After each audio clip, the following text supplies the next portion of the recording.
Es viernes, ya comenzó el fin de semana y hoy Es la Hora de Opinar con Diana Arzola Alanís, Alexandra Garcilaso, Pablo Ariza Villaro y José Luis Ríos. Vamos a hablar del cáncer, que no debe de ser sinónimo de muerte, pero sí es una enfermedad que hay que tomarse muy en serio. Así que quédese aquí en N+ Foro, que ya comenzó la Hora de Opinar.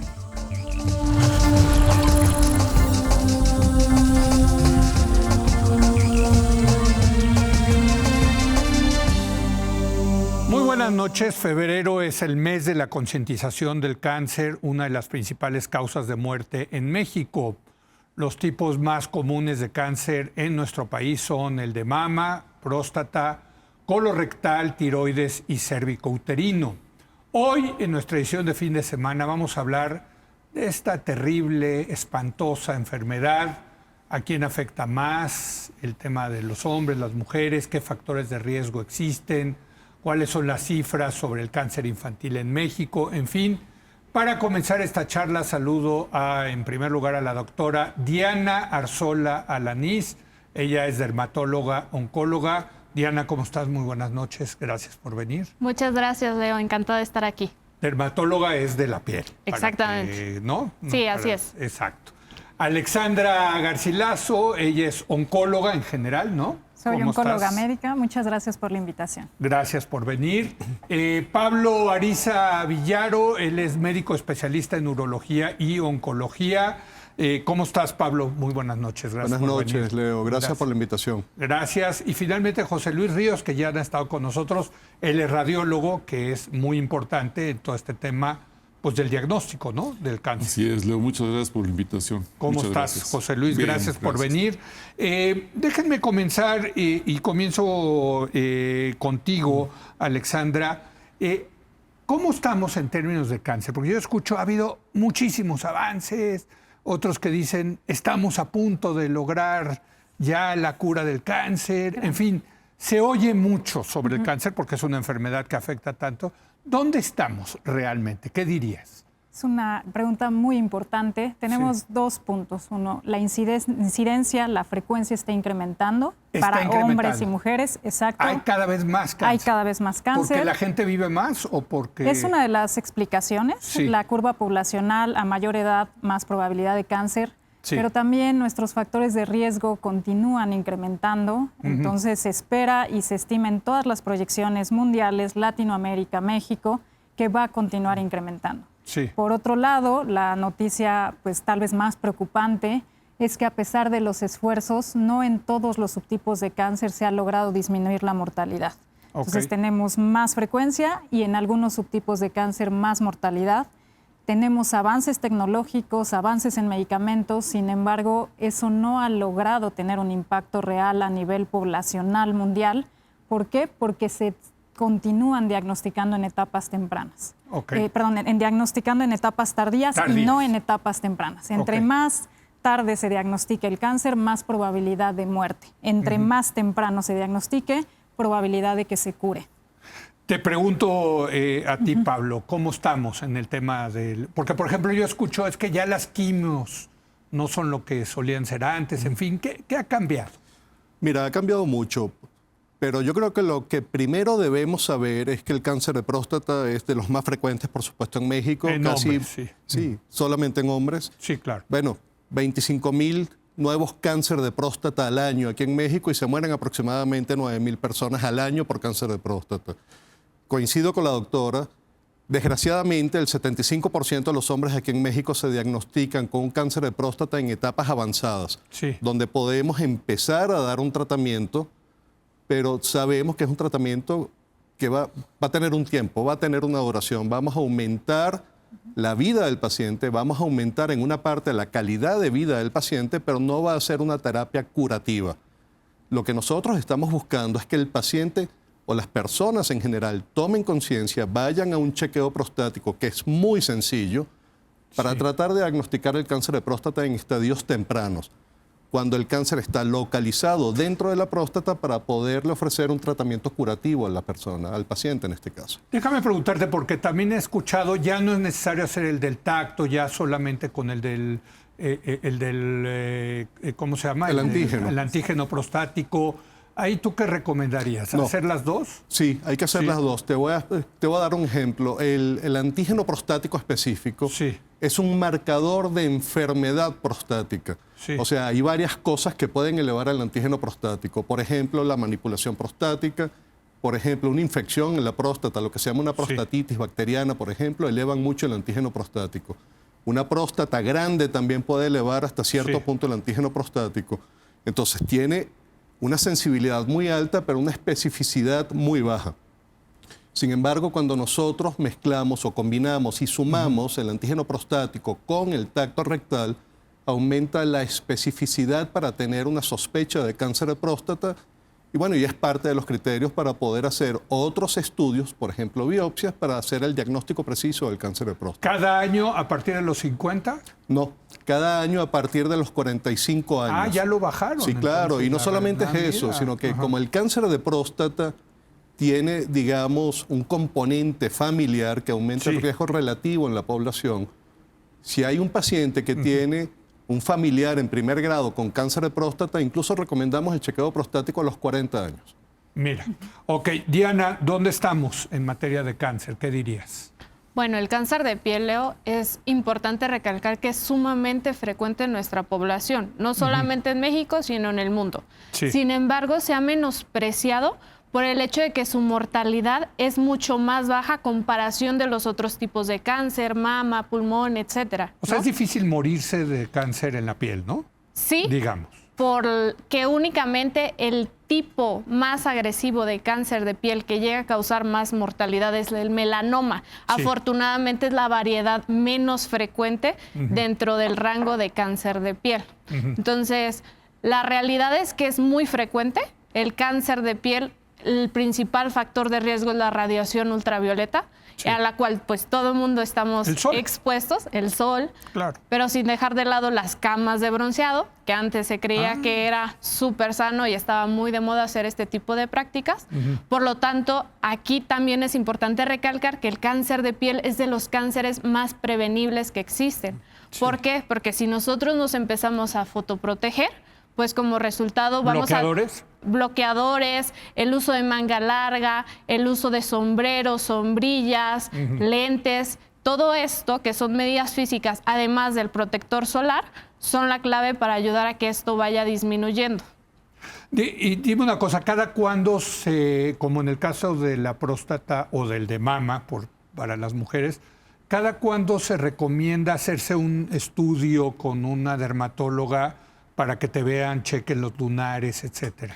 La realidad es que debemos de hacer una autoexploración nosotros, todos en casa, y hay datos de alarma que nos indican cuándo debemos de acudir con un dermatólogo a que nos haga un chequeo de esto. Pero estamos llenos de lunares. Exactamente. Esas, ¿no? De hecho, el hecho de tener más de 50 lunares en el cuerpo te da un riesgo adicional a que te dé cáncer de piel. Ahí es importante que si no tienes un antecedente de cáncer de piel, entonces acudas a un chequeo anual para que nosotros veamos tus patrones con un dermatoscopio y veamos si hay algo que nos haga pensar que alguno esté cambiando. Si no, la realidad es que puedes seguir algunos datos de alarma. Si un lunar tuyo empieza a cambiar el color, empieza a cambiar sus bordes, si empieza a sangrar o alguna herida que no cicatrice, pues es con mayor seguridad acudir con un dermatólogo para ver si nosotros necesitamos tomar una biopsia de esta lesión. Muy bien. José Luis, antes de entrar al programa decíamos que aquí sí, en lo que tú haces en la radiología ha habido cambios importantes, o sea, porque ustedes finalmente son los que diagnostican, ¿no? Sí, diagnosticamos, pero una cosa que es muy importante es que trabajamos en grupo. Sí, con los doctores. Sí, nosotros tenemos grupos de médicos, oncólogos clínicos, médicos, oncólogos quirúrgicos. Ellos van a entrevistar a su paciente, le estudian, fueron por un chequeo, se encontraron alguna imagen que no les gustaba en algo de su exploración en el cuerpo, y ellos dicen, quiero que me hagas tal o cual estudio dependiendo de lo que estoy pensando. De 10 años para acá, puedo decirte, la tecnología de nosotros en imagen ha cambiado, pero espectacularmente. Espectacularmente porque les ayuda más a los pacientes a tener una detección oportuna de cualquier tipo de tumores. Y podemos detenernos, por ejemplo, en estudios de mama, en estudios de próstata, en pulmón, en tubo digestivo, que cómo abunda ahorita tubo digestivo. Sí, las colonoscopías y endoscopías, ¿no? Que también las recomiendan cada 5 años. Para, sí, estarse haciendo esto. Y nosotros lo que hacemos es tener los datos clínicos, porque nosotros también somos médicos. Sí. Porque de repente, vete con el radiólogo. No, somos médicos y un buen radiólogo tiene que saber mucha medicina interna. Ok. Entonces, siempre estamos en contacto con los colegas y siempre queremos tener más datos de lo que estás buscando. No para hacer más fácil nuestro trabajo, sino para que lo que nosotros digamos sea de mayor... ¿Qué herramientas tienen? O sea, ¿qué tienen? Recientes, así fuertes, que han cambiado mucho. Los ultrasonidos. Ya tenemos una definición maravillosa junto con el Doppler. Tomografía computada ya de infinidad de cortes, ¿no? Ya más de 500 cortes. Resonancia magnética, obviamente, sobre todo en próstata, en los estudios multiparamétricos y el PET. Por supuesto que cada uno de estos procedimientos de diagnóstico tiene sus indicaciones precisas. Es decir, nosotros vamos a hacer los estudios y siempre estamos trabajando con el médico. Justifícame por qué quieres que te haga yo esto. Porque no a cualquiera le vamos a hacer un PET. Sí. O resonancia. Justifícamelo para que nosotros podamos darte a ti paciente, no médico, sino a ti paciente, una mejor impresión diagnóstica. Bueno, es que también hay mucho negocio en esto, ¿no? De repente, en el sector privado. Mira, se quedó callado, ¿eh? No, sí, me quedo pensando eso porque nosotros tenemos que estar muy claros en lo que estamos haciendo. Sí. Nosotros, a la hora de emitir una impresión... Es que sí hay doctores que mandan a hacer estos estudios como si fueran dulces, ¿no? Sí, pero por ejemplo, en radiación tenemos que ser muy cuidadosos por la radiación. Sí, la radiación, porque tienen efectos secundarios. Exactamente. Ajá. Pero ultrasonido y resonancia no tienen daño. efectos secundarios. PET, porque lleva medicina nuclear junto y lleva tomografía. Y tomografía como tal, sí tenemos que ser muy cuidadosos. Sí. No cualquiera debe de entrar. Todos pueden entrar, obviamente, pero tienes que tener una justificación real para decir, la doctora, el doctor quiere que descartemos un cáncer de mama o un tumor de próstata, dime qué etapa estás. Y ellos mismos me pueden decir, oye, quiero que le hagas esto. No, porque no es lo mismo hacerle un ultrasonido a una paciente de 25 años de mama y decir, esto todavía no te toca, espérate tantito. Sí. Entonces hay que trabajar así. Y es muy cómodo trabajar con médicos que podemos tener un diálogo profesional amable. Claro. Para poder dar lo mejor a cada paciente. Déjame, Alexandra, preguntarte por las medicinas. Ok. ¿Hay ahora mejores medicinas, Digo, porque obviamente cuando hablamos de cáncer, pues estamos hablando de tumores que luego hay que extirparlos, etcétera. Pero también de quimios y de radios, ¿no? Y de radiología. ¿Cómo está el mundo de las medicinas? Claro, y voy a aprovechar para dar un mensaje bien importante aunado a lo que nos comentaba el doctor. El cáncer se trata en equipo multidisciplinario. Un solo médico no puede ser un buen médico tratante del cáncer porque el cáncer tiene un tratamiento multimodal. Puede ser que necesite cirugía, puede ser que necesite quimioterapia, que necesite tratamientos dirigidos a ciertos genes, a ciertas mutaciones, puede necesitar radioterapia. Siempre tratamos de apoyarnos de nutrición, rehabilitación, cuidados paliativos, porque buscamos, además de en el mejor de los casos curarlo, mejorar la calidad de vida. Necesitamos que el paciente sufra lo menos posible, el paciente y su familia, con la enfermedad. Respecto a las nuevas tecnologías, hay muchísimos avances. Hay avances desde la parte de soporte, es decir, un mensaje para mí, para la población es: las quimioterapias no son y no tienen que ser como nos las ponen en las películas. Tú pones una película donde alguien tiene cáncer y la primera imagen que te muestran es un paciente vomitando en el cuarto de baño, está acostado sin que entre la luz. Creo que tenemos una imagen muy errónea de cómo es la quimioterapia. Para la quimioterapia tenemos muchos medicamentos de soporte para disminuir la náusea, para disminuir la diarrea, para tratar de evitar los efectos adversos y que sea muy bien tolerado. Ahora, las quimios efectivamente matan las células. Exacto. Las quimios no son inteligentes, por así decirlo. Entonces entran la mayoría ya sea por vena, entran en la sangre o se toman y se absorben en el estómago. Pueden ser tomadas o por la vena. La quimioterapia va a atacar a las células de cáncer primero, por así decirlo, porque se están replicando tan rápido que le gustan esas células. Pero también va a atacar otras células que se replican rápido. Exacto. ¿Qué se replica rápido? Nuestro cabello, nuestras uñas, nuestras mucosas, por eso pueden salir úlceras, por eso las uñas se caen, por eso el cabello se cae, porque la quimioterapia ataca células sanas. Nosotros, los oncólogos, damos tratamiento para evitar que esas células sanas que están siendo atacadas generen muchos efectos adversos. Tratamos de proteger lo más posible al paciente. Ahora, lo que he escuchado es que ahora las quimios, que son más sofisticadas, sí como que atacan con mayor precisión a las células cancerígenas. Justo, ¿Es correcto? Es correcto, es un concepto bien correcto. Tenemos quimioterapias y tenemos tratamientos, lo voy a llamar como tratamientos dirigidos. Entre más avanzado la tecnología en oncología, lo que tratamos es de ver, esta es la célula del cáncer y tiene estos tipos de células de proteínas alteradas. Lo que está tratando de hacer los nuevos tratamientos, que son tratamientos dirigidos, es ir a esa proteína. Entonces, ataca exactamente esa proteína o ataca al gen que está modificando esa proteína y entonces trata de evitar atacar a las células buenas alrededor. Eso genera mucho menos efectos adversos y también pues estamos siendo más eficaces en tratar el tumor. Entonces, tenemos tratamientos dirigidos a proteínas, lo voy a llamar así. Tenemos tratamientos con inmunoterapia. Tenemos tratamientos... ¿Qué es la inmunoterapia? La inmunoterapia, yo le explicaría de una forma sencilla, es un tratamiento que intenta ser inteligente al sistema inmune para que ataque a las células del tumor. Tu propio cuerpo. Tu propio cuerpo diga, porque imagínense lo complejo que es, ¿no?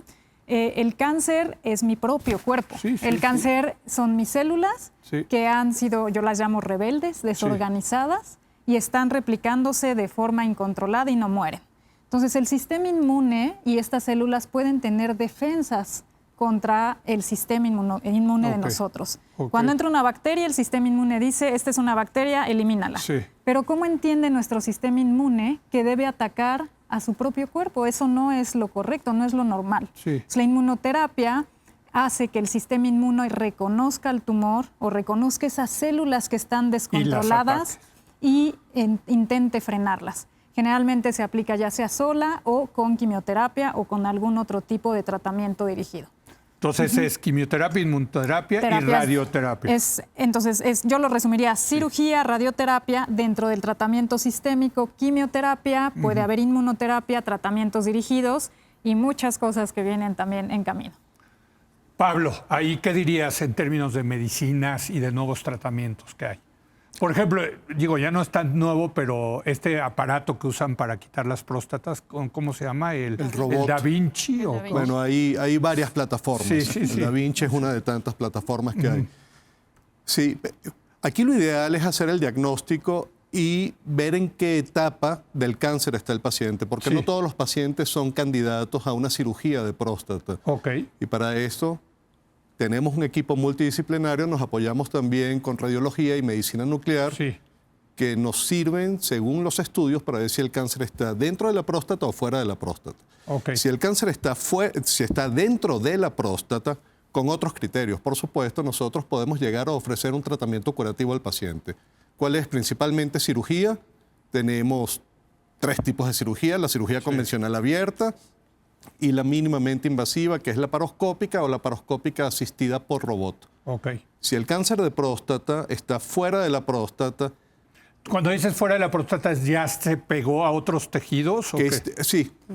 A ver, que esté fuera de la próstata, fuera de la cápsula prostática, ya consideramos que es un cáncer localmente avanzado, entonces se puede hacer cirugía y nos apoyamos con radioterapia y bloqueos androgénicos por un tiempo. Pero si el cáncer está ya diseminado en otras partes del cuerpo, ganglios linfáticos, hueso, etcétera. O sea, lo que ya hizo metástasis. Lo que hizo metástasis a distancia ya es considerado un cáncer metastásico, por supuesto, Sí. y el tratamiento es un bloqueo androgénico. ¿En qué consiste esto? El cáncer generalmente se alimenta de las hormonas masculinas, de la testosterona. Sí. Si nosotros quitamos la testosterona, el cáncer entra en una etapa que se llama apoptosis, que es una especie de muerte celular programada. Ok. Sin embargo, hay ciertas células cancerosas que hacen resistencia a la testosterona y siguen reproduciéndose. El cáncer sigue creciendo y es una etapa que se llama cáncer de próstata refractario a la castración, ¿ok? Que ya no es sensible al bloqueo androgénico. Sí. Aquí es donde empiezan otros medicamentos a funcionar, lo que se llaman unos superandrógenos, por llamarlo de alguna manera, y tenemos mucho apoyo también con el servicio de oncología médica porque damos terapias. ¿Eso ya es quimioterapia o todavía no? No, todavía no, pero llegamos Sí. a la quimioterapia en algún momento. Sí. Tenemos tratamientos, en el caso del cáncer avanzado, tenemos tratamientos que se llaman monoterapias, por ejemplo, que es el bloqueo androgénico. Puede ser con castración quirúrgica o con inyecciones, por ejemplo. Sí, sí, sí. Luego tenemos terapias bimodales, donde damos diferentes tipos de medicamentos, trimodales, donde entra también oncología médica con ciertos medicamentos quimioterapéuticos, por ejemplo, y tenemos combinaciones de terapias para el cáncer de próstata avanzado. Y se ha mejorado, digamos, Mejora la calidad de vida, los mejora la químicos, sobrevida. las medicinas, los reactivos, Así déjame es. ponerlo así. Esa es la idea, mejorar la sobrevida global del paciente, la sobrevida Claro. libre de enfermedad y la calidad de vida. Sí. Pero esto es única y exclusivamente logrado cuando tenemos un equipo multidisciplinario donde todos estamos comprometidos al tratamiento y a la salud del paciente. Entra mucho en juego radiología, oncología médica, medicina nuclear y algo muy importante que no hemos mencionado aquí, que es el servicio de patología. Patología es fundamental para nosotros, porque el patólogo es el que nos dice a ciencia cierta si es cáncer o no. Punto. ¿Y qué tipo de Y qué cáncer? tipo de cáncer es y qué riesgo de cáncer es, porque hay cáncer de próstata de alto riesgo o de bajo riesgo. Dime una cosa, porque, bueno, si te lo pregunto a ti, Diana. Bueno, te pregunto en las medicinas y ahorita regreso al tema de los tipos de cáncer, pero de las medicinas, ¿qué nos dirías? ¿Cómo está ese mundo de las medicinas? En el mundo... De las terapias, más bien, ¿no? Habría Ok. que decir. En cuanto al cáncer de piel, debemos de saber que la mayoría de los casos son curables hasta en el 90% en el de fases piel. tempranas. Ok. Debemos de saber que la mayoría, la curación se logra a través de la cirugía en cuanto a cáncer de piel. Quitar el lunar, quitar el Quitamos el tumorcito. tumor tal cual, Sí. obviamente mandando a analizar la pieza y dependiendo si nos reportan qué tipo de cáncer, Ahí está vamos a hacer el margen, qué tan grande, qué tan chiquito, porque nos podemos imaginar un defecto bastante grande en la cara, que pues es quitar casi toda la mejilla. Sí. Ahí necesitamos entrar en conjunto con cirugía plástica Claro. para hacer una reconstrucción de los pacientes. Ahora, en el cáncer de tipo carcinoma epidermoide o de tipo melanoma, cuando ya están en fases avanzadas, ahí sí hacemos manejo conjunto con oncología clínica o oncología quirúrgica y hacemos terapias dirigidas, como por ejemplo la inmunoterapia que nos estaba comentando la doctora. Y ahí ha habido mejoras. La verdad es que sí mejora mucho la sobrevida de estos pacientes gracias a este tipo de terapias, así como su calidad de vida. Desgraciadamente son terapias bastante elevadas en cuanto a costos y solamente pocas instituciones llegan a brindar este tipo de terapias en el sector público. ¿Quieres tú agregar algo en el tema de las terapias, José Luis? Nosotros en radiología hubo un cambio de unos 50 años para acá, cuando apareció la radiología intervencionista. Es decir, ya no dejamos de ser el lector de la imagen para dar una impresión diagnóstica, Sí. sino ya entramos en conjunto con el clínico, con el quirúrgico, para trabajar en conjunto en tratamientos muy dirigidos a tumores. Es decir, se empezaban a hacer las famosas embolizaciones en los tumores, sobre todo de riñón. A ver, ahí sí me Ahí te voy. perdiste. Embolizas, ¿qué es eso? Se introduce un catéter por vía arterial hasta la arteria que nutre al tumor Sí. y ahí se depositaban ciertos materiales en aquellas épocas, bueno, hasta zinc, mármol, bario, para tapar las arterias y que el tumor ya no recibiera sangre y se muriera. Sí. Como dijo la doctora hace un momento. Matarlo de inanición, digamos. Exactamente. Sí. Te mueres porque no tienes comida. Sí. Así se empezó. Y no avanzamos mucho hasta que empezamos a trabajar con las quimioembolizaciones. ¿Qué significaba? Se hablaba con el patólogo, se hablaba con el clínico oncólogo, decirle, oye, tu paciente tiene tal tumor, vamos a ponerle directo al tumor el medicamento. ¿Qué hacíamos? Inyectamos una concentración altísima del medicamento a un volumen pequeño, Sí. directo al tumor, y luego lo tapábamos con alguna sustancia para que hubiéramos dos acciones. La de la quimioterapia intraarterial dentro del tumor, muy selectivo, y después lo tapábamos para que no recibiera sangre. Entonces adentro era una revolución, porque mataba eso por la acción del medicamento más la falta de oxígeno. ¿Y si desaparecía el tumor? Sí, pero no como nosotros hubiéramos querido. Es decir, el cambio fue espectacular porque Sí. de tumores gigantescos se hacían muy pequeños, Sí. y entonces ya Ya los podías quitar. se podía quitar, o el clínico lo seguía controlando para evitar cirugías a veces muy radicales. Sí, sí. Entonces, y luego empezamos a introducir partículas plásticas cargadas con medicamento que daban una mejor acción y mejor resultado. Los hacíamos mucho más chicos y de repente ya no se tenían que operar, a menos que ya tuviéramos otra serie de factores asociados. Y por último, lo que estamos haciendo ahorita es inyectar medicamentos radioactivos dentro del tumor. Es decir, se inyectan partículas de sustancias que son altamente agresivas, Sí. sobre todo en hígado, que es donde se maneja más eso, donde se deposita esta sustancia que se llama yttrium, se deposita ahí y es como si estuvieras inyectando ahí una pequeña... Bomba nuclear. exactamente, pero controlada. Sí. Entonces el tumor desaparece. Y cuando digo desaparece, desaparece. Ahora bien, y volvemos, y siempre lo decimos, esto es en casos muy bien estudiados. No todos los pacientes desafortunadamente son Pero si candidatos. desaparecen, ¿por qué no lo usan más? Por egos malentendidos. Yo quizás agregaría ahí que Sí. algo que mencionábamos muy importante es no todo el cáncer es igual. Lo primero que debemos confirmar es, y como le explico muchas veces a los pacientes, entre más apellidos tienes del tumor, eres mucho más específico tratándolo. O sea, el patólogo te va a dar el nombre, te va a dar algunos apellidos, los complementos con laboratorio, imágenes, te van a dar en qué etapa está. Entonces, el cáncer en general son 4 etapas. La etapa 1 es localizada. La etapa 4 es cuando hay metástasis, cuando ya se ha salido del órgano donde se originó y se ha ido a zonas distantes.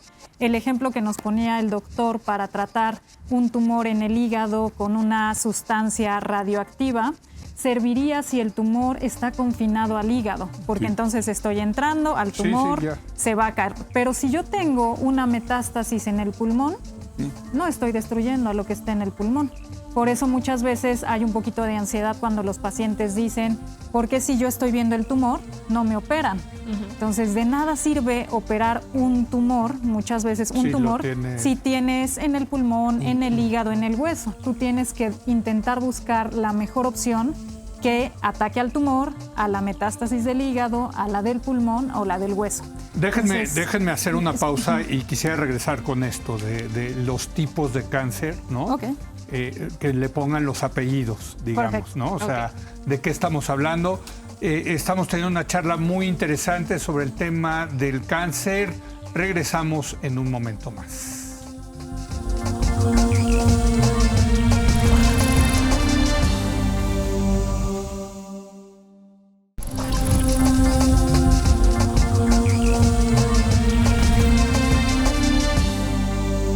Bueno, regresamos. Estamos teniendo una charla muy interesante acerca del cáncer, tratando de entender esta enfermedad, los avances que ha habido, y nos quedamos con un tema al parecer fundamental, que es que hay muchos tipos de cáncer. A ver, el cáncer son células malignas, ¿no? Que van matando a las buenas, ¿no? Y que eventualmente, si no les haces nada, te causan la muerte, ¿no? Exacto. Ahora, ¿hay muchos tipos de esas células malignas? Exacto. A ver. Quisiera como puntos fundamentales para entender qué es el cáncer. Multifactorial, no Sí. tiene una sola causa y no siempre vamos a saber por qué le da cáncer a Sí. un ser humano. de origen genético, porque siempre hay un gen alterado. Sí. Muy poco frecuente es hereditario. Es muy importante porque no que no haya cáncer en mi familia significa que no me puede dar cáncer, Sí. eso es importante. Donde nuestra célula normal pierde el equilibrio entre crecer, reproducirse y morir. Entonces estas células están creciendo. Puede haber cáncer en cualquier parte del cuerpo. Sí. Puede haber cáncer en la sangre, a lo que conocemos principalmente Leucemia. como leucemia. Puede haber cáncer originado en nuestros ganglios, que consideramos o conocemos como linfomas. Y puede haber cáncer en cualquier órgano sólido, que llamamos tumores sólidos. Sí. Entonces, ¿qué nos dice? Que platicábamos hace rato el patólogo. Nos dice, tú tomas una biopsia, voy a imaginar que tomo una biopsia del hígado. Ok. Nos va a decir, esa célula es originaria del hígado, es maligna porque ya perdió todo el control y tiene ciertas características que nos ayudan a los clínicos a tomar decisiones. Los estudios de imagen nos dicen, mira, el tumor que viste en el hígado solo está en el hígado porque en el resto del cuerpo no está, o ya Pero hay en el digamos, resto. el cáncer Ajá. del hígado es diferente del cáncer Totalmente. del cerebro que del cáncer de Exacto, es totalmente... Son células muy distintas. Muy distintas porque si imaginamos nuestros órganos tienen funciones súper distintas. Ahora, ¿el patólogo tiene un catálogo de esas? Gran pregunta y ojalá los patólogos nos estén pues escuchando, disfrutando. tenemos que invitar a un algunos. patólogo, exacto.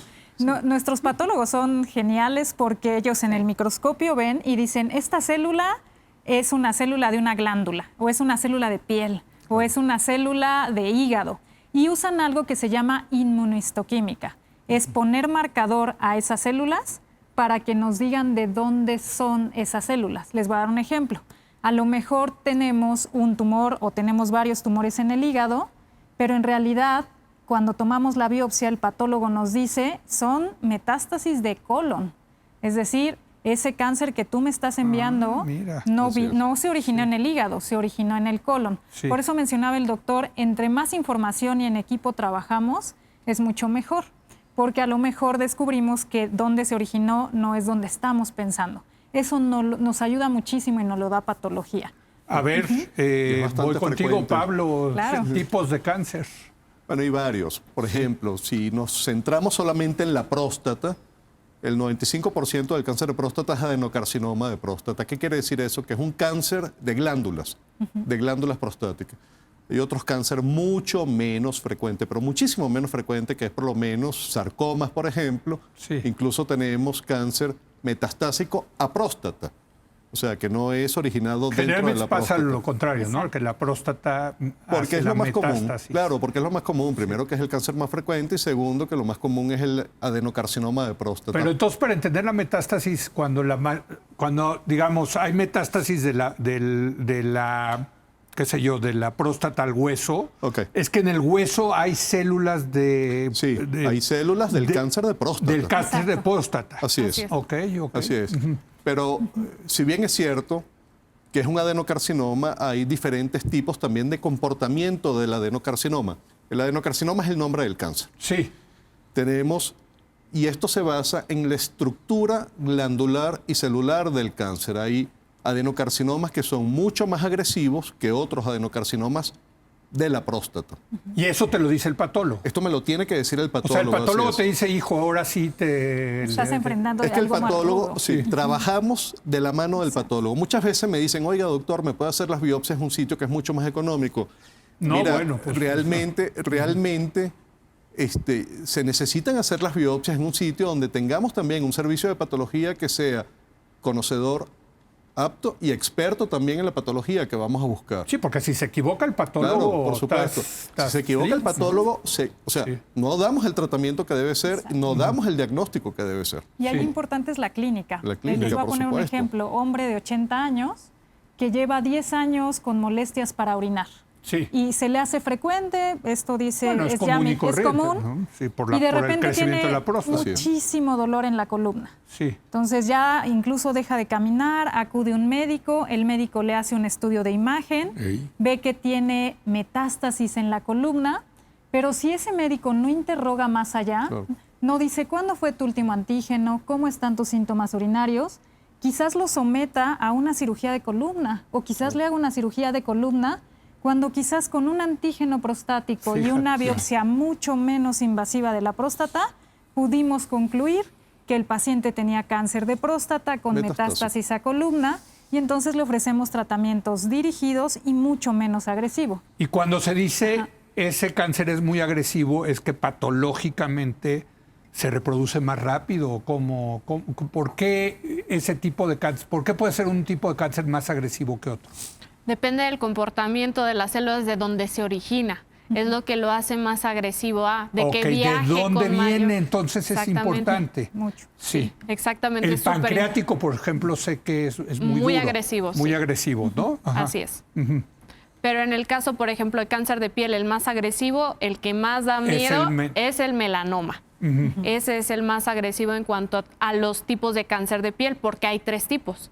El carcinoma vasocelular, que afortunadamente es el más frecuente, ese crece bastante lento, da oportunidad de que lo podamos detectar cuando está muy chiquito y podamos retirarlo, pero la desventaja es que cuando no lo operamos, empieza a destruir tejidos, es decir, te empieza a deformar, ¿no? Sí. El carcinoma epidermoide, sí empieza a ser un poquito más agresivo, más invasivo y se relaciona sobre todo con lesiones precancerosas que podemos empezar a ver desde antes en los pacientes. Y el melanoma es el responsable del 80% de las muertes asociadas a este tipo de cáncer de piel. ¿Qué dirías, José Luis, del tema de los tipos de cáncer? Nosotros, cuando hacemos los estudios de imagen, vemos imágenes, no vemos lesiones. Ustedes no pueden ver el tipo de cáncer. No, yo no veo. Yo veo que que ahí hay algo. Por decir algo, una bola. Como estaba diciendo el doctor, en próstata. Vemos que esa próstata por imagen no es normal. Sí. No es normal, no tanto del tamaño, no estamos hablando de benignidad, sino ya de malignidad. No es normal porque su densidad está cambiando. Porque a la hora que haces una resonancia magnética multiparamétrica, que son varios parámetros para medir, qué es la difusión, cómo está la circulación, ya tenemos patrones muy estructurados, los famosos PIRATs que existen para ver próstata, o los LIRATs para el hígado. Ya nosotros por imagen, por conocimiento de las imágenes, ya te puedo decir, esta lesión que estamos viendo aquí no es normal, pero tampoco tengo muchos datos para decirte que es benigna. Yo creo que se está comportando de manera maligna. Y cuando hablo de maligna hablamos de tumores cancerosos.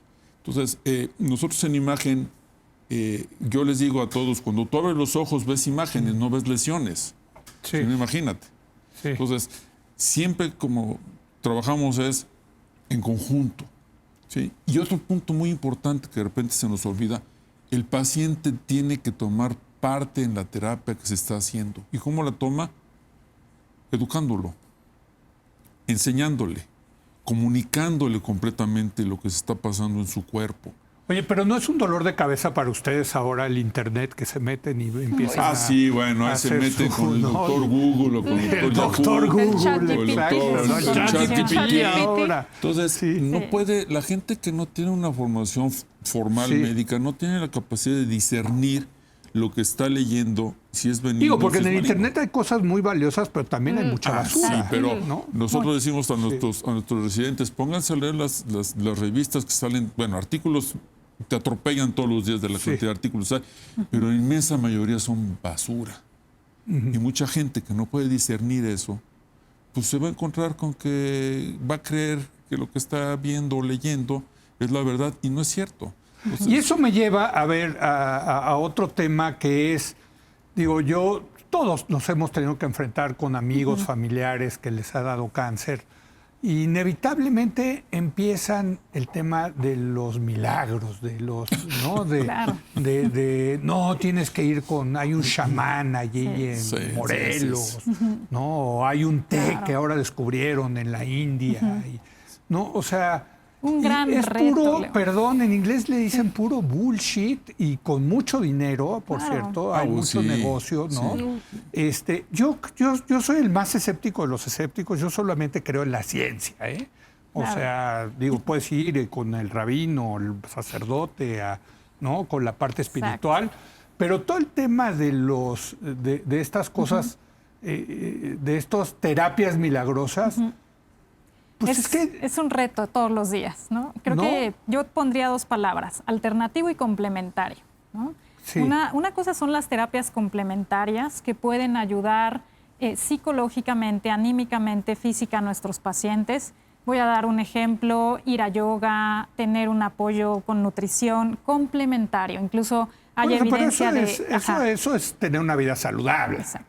Alternativo es un gran problema en nuestra población.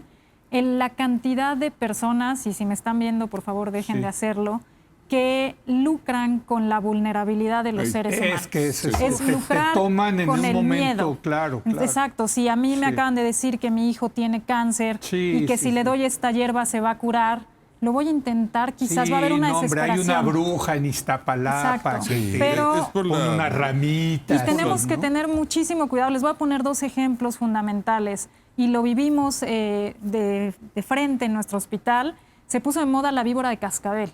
¿Qué? Entonces, el problema no es la ¿Cómo pobre... que la víbora de cascabel? El problema no es la pobre víbora, es consumir la víbora. ¿Cómo? ¿La hacían polvito? Y Exactamente. Pero el problema de esto es que la hacían polvito cruda, la cantidad de salmonela que tiene la víbora es brutal. Entonces, el paciente, en lugar de mejorar, riesgo de muerte o muerte por la salmonela. Ese es un ejemplo, ¿no? Sí. Otro ejemplo son las hierbas. El té de tal cosa, el té de tal cosa. El doctor se da más hacer. Exacto, daño hepático de fulminante. Ustedes escuchar cada historia. Sí, no, es muy triste y yo le diría a los pacientes, no tengan miedo de contarle a su oncólogo, me ofrecieron esto, lo quiero probar. El oncólogo les va a dar la recomendación con nivel de evidencia más alta. Muchas veces yo sé lo que la quimioterapia te puede hacer, sé a qué dosis es riesgosa para tu tamaño, para tu tipo de cáncer. Quien te está dando una hierba no tiene idea ni de lo que te está dando, no va a vigilar si te sentiste mejor y sí va a darte riesgo, porque imagínense, el hígado tiene el trabajo del medicamento para el dolor, la quimioterapia, el tratamiento y todavía le digo, también procesa esta hierba que no tengo idea qué sea. Entonces, principales riesgos de la medicina alternativa sin evidencia científica, daño hepático, infecciones, que se tenga que suspender el tratamiento. Yo entiendo la desesperación de la gente, ¿no? Sí. A ver, perdón, es que, tú querías decir algo. Como decía la doctora, las personas, a ti a todos nos ha pasado, a todos. Claro. A mí personalmente me pasó. Te dan el diagnóstico y en un segundo te cambia la vida. Claro. Ya. ¿Y qué pasa? Si no estás bien aterrizado, empiezas a caer en desesperación y la desesperación. Ahora que tú en cualquier problema pierdes la paciencia, si pierdes la calma, vas a empezar a hacer una serie de tonterías espantosas. Sí, irracionales. Entonces, como decía, por favor, no lucren con la desesperación. Pero ¿cómo hay gente que lo hace? Exacto. Pero la otra parte es triste decirlo y es una realidad. El nivel de educación médica de los no médicos es inexistente en nuestro país. Sí. Entonces, una persona que tiene, no sé, alguna otra carrera, pero no es médico, piensa, supone que le va a ir bien y se van por ahí. Ese es un reto que tenemos nosotros y lo vemos nosotros cuando van a vernos. Es que cuando me dicen a mí la gente es que los milagros existen, pues yo lo que les digo es, mira, existen en la medida en que a veces las probabilidades bajas se hacen realidad, ¿no? O sea, a lo mejor un paciente que tenía una probabilidad del 2-3% de sobrevivir, pues se ganó la lotería, ¿no? Se ganó, pero no es que es un milagro, es que probabilística. Bueno, ¿tú crees en los milagros? No, bueno. Bueno, ustedes son doctores. No sé. O sea. No, lo que pasa es que nosotros somos, por definición, somos científicos. Pues sí. Exacto. Entonces tenemos también otras hipótesis, teorías, etcétera. Y siempre les he dicho, o sea, la gente cree más en la teoría de la conspiración que en la teoría científica. Y la diferencia está en el estudio. Sí. La gente no cree en la teoría científica porque para ser científico hay que estudiar. Entonces, el problema más grande que tenemos con este tipo de gente que promueve la medicina alternativa, básicamente es la educación. Porque si una persona y si la población está realmente educada, si los médicos que están tratando a esta persona están lo suficientemente bien preparados y todo se maneja con criterios. Pero es que fíjate lo importante que es esto, el criterio. Hay que tener criterio para todo. Criterio para ver a un paciente, criterio para estudiar a un paciente, criterio para hacer un estudio a un paciente, criterio para tratar a un paciente y que el paciente sepa lo que nosotros estamos haciendo por él y que él también tome las decisiones con nosotros, pues. No, totalmente, totalmente. Bueno, aquí enfrente tienen a alguien que yo sí creo en la ciencia 100%. A mí esas cosas de milagro no me las creo para nada. Bueno, pues es que, a ver, además, ¿te vas a morir? Pues sí, te vas a morir de algo. O sea, al final del día, pues todos nos vamos a morir, ¿no? Digo, yo entiendo la necesidad de la esperanza y de tener una buena actitud, etcétera. Pero de ahí a caer en estas tonterías Y ahí yo agregaría, ya que mencionaste una palabra fundamental cuando nos dicen cáncer, ¿no? Cáncer no es igual a muerte. Déjame hago una breve pausa importante. y acabamos con eso. Bueno. Cáncer no es igual a muerte. Regresamos en un momento más.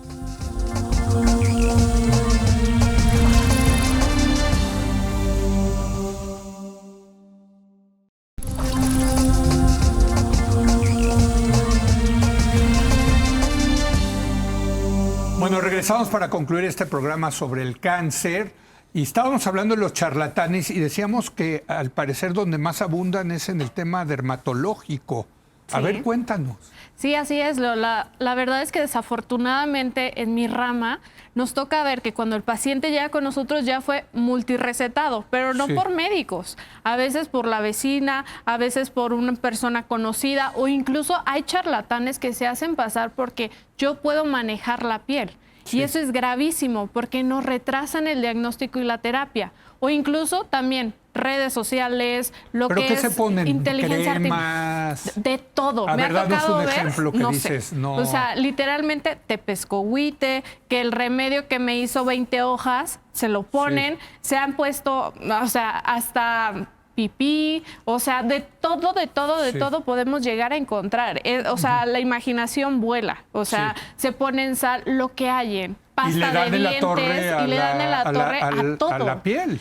Sí, y se esperan meses para ver si el remedio les funciona Sí. y son meses cruciales para que nosotros hubiéramos hecho algo que sí impactara en cuanto a ellos. Entonces, les recomiendo no buscar, no googlear, tampoco estar inventando ni jugando con su salud. Es importantísimo acudir con un experto que te oriente si lo que estás haciendo o cuál es el manejo adecuado para ello y no perder tiempo, que es valiosísimo en cuanto a cáncer. Es que la desesperación lleva a la gente a hacer cosas increíbles. Así es. Digo, se entiende, ¿eh? No estoy criticando.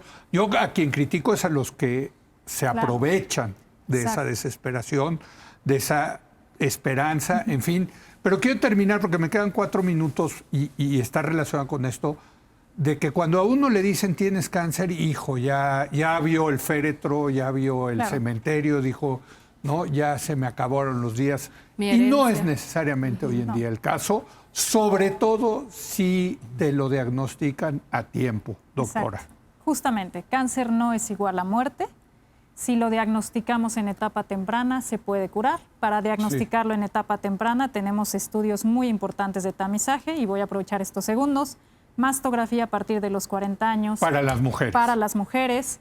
Colonoscopía para mujeres y hombres está recomendado a partir de los 50 años en toda la población. ¿Cada 5 años? Cada 10 años. Cada 10 años. Estados Unidos ya lo bajó a 45 Sí. años, pero bueno, vamos a dejar mínimo en 50 años. Muy importante el Papa Nicolau, la citología cervical. Todas las mujeres a partir de los 21 años, cada 3 años tenemos que estar revisando cervix. Para Es el Papa cáncer, ¿en Nicolau dónde? para cáncer cervicuterino. Cervicuterino, ok. Exactamente. Estos 3 son fundamentales. ¿Y el de porque próstata, como lo mencionó el doctor, a partir de los 45 años, Cada el año. antígeno prostático cada año. Muy importante, nuestro cuerpo nos habla, reconocer datos de alarma. Y quizás mi último mensaje, que es siempre hay algo que hacer. Si nuestro familiar acaba de ser diagnosticado y le acaban de decir que tiene cáncer, que tiene metástasis, no significa que no hay que hacer nada. Tenemos que tratar de mejorar lo más que se pueda su calidad de vida, el tiempo que va a vivir, los síntomas que estén lo mejor controlados, y para eso estamos todo un equipo, para mejorar la calidad de vida y que el proceso sea lo mejor llevadero posible. Entonces, siempre hay algo que hacer. Hablando del equipo, Pablo, psicólogos, psiquiatras, o sea, porque hay que, o sea, sí, esto deprime, o Claro. sea, vaya, ¿no? A ver, es un equipo multidisciplinario. Sí. Como les había mencionado al principio, estamos de la mano con oncología médica, estamos de la mano con radiología y radiología intervencionista, medicina nuclear, Patología. nutrición, patología, por supuesto, indispensable, nutrición, rehabilitación y psicología. ¿Okay? Lo que sí es importante O sea, hay es... que mantener al paciente Hay que también, mantenerlo en buen estado. ¿no? En buen estado emocional. psicológico y emocional. Pero lo que sí es importante, pero esto hay que recalcarlo y que no se nos olvide nunca, nunca, Sí. el chequeo temprano.